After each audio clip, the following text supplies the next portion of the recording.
Good afternoon, ladies and gentlemen. Here's the captain. Just gone 12 o'clock noon, and time for an update on our crossing on day 3 out here in the Atlantic Ocean. Position at the moment 47 degrees and 56 minutes north, 38 degrees and 19 minutes west.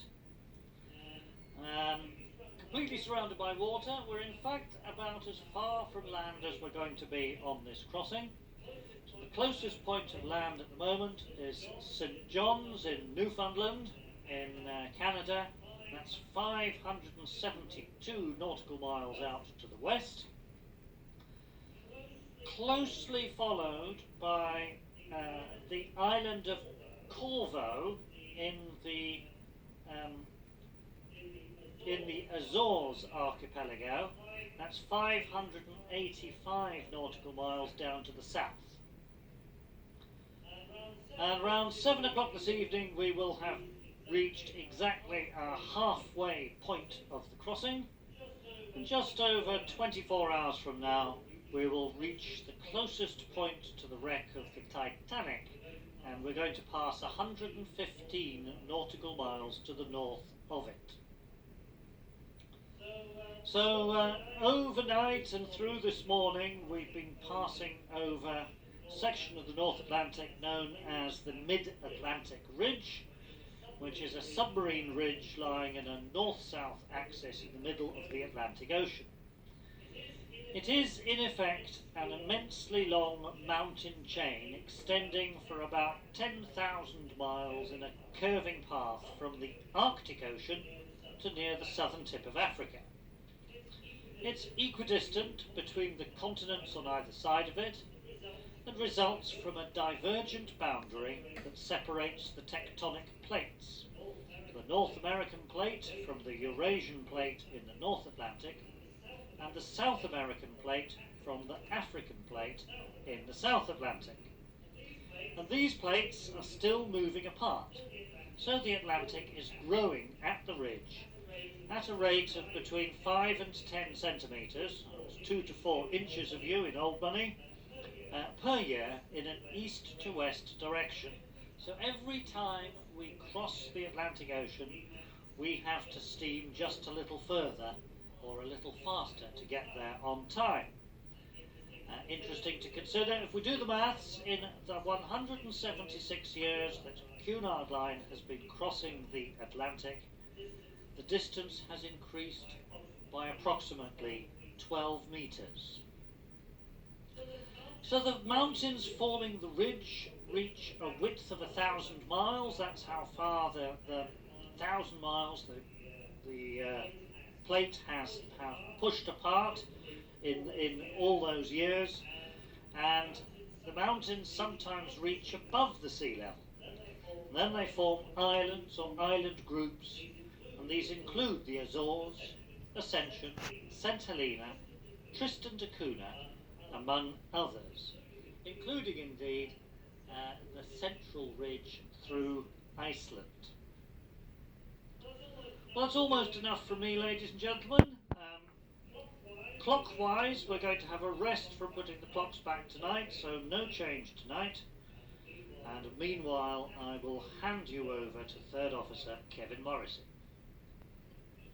Thank you very much, Captain. Good afternoon, ladies and gentlemen. Since departure from Southampton until noon today, Queen Mary 2 has steamed a total distance of 1,495 nautical miles and an average speed of 21 knots. This leaves a further distance of 1,686 nautical miles left to the Ambrose Pilot Station in New York.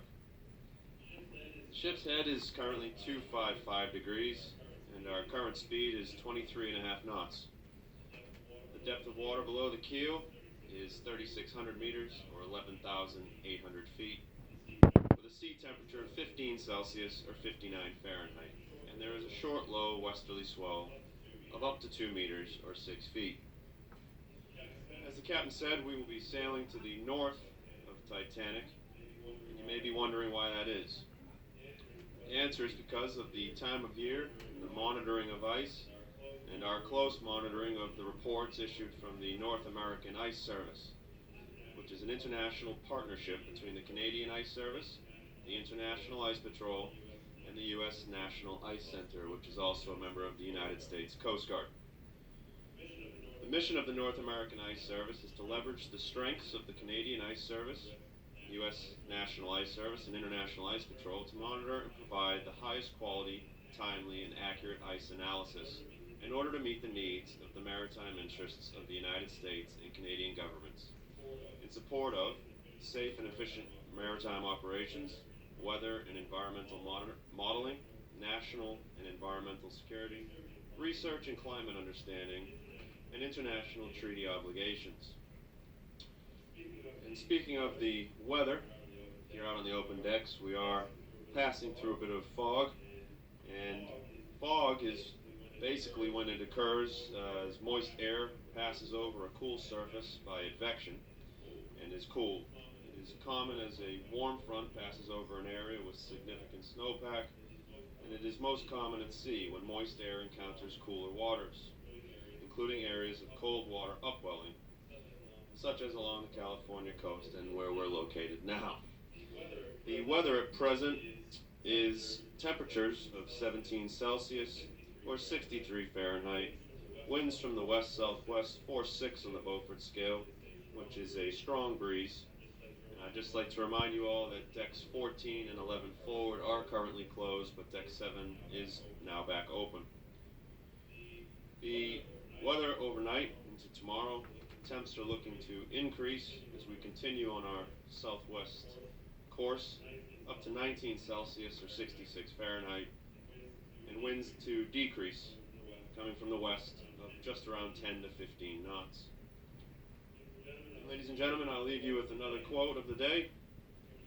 To ensure safety at sea, the best that science can devise and that naval organization can provide must be regarded only as an aid, and never as a substitute for good seamanship, self-reliance, and sense of ultimate responsibility, which are the first requisites in a seaman and naval officer. Admiral Chester Nimitz. Ladies and gentlemen, I do hope you have a wonderful day aboard Queen Mary 2, and I'll now hand you over to our German hostess, Anita.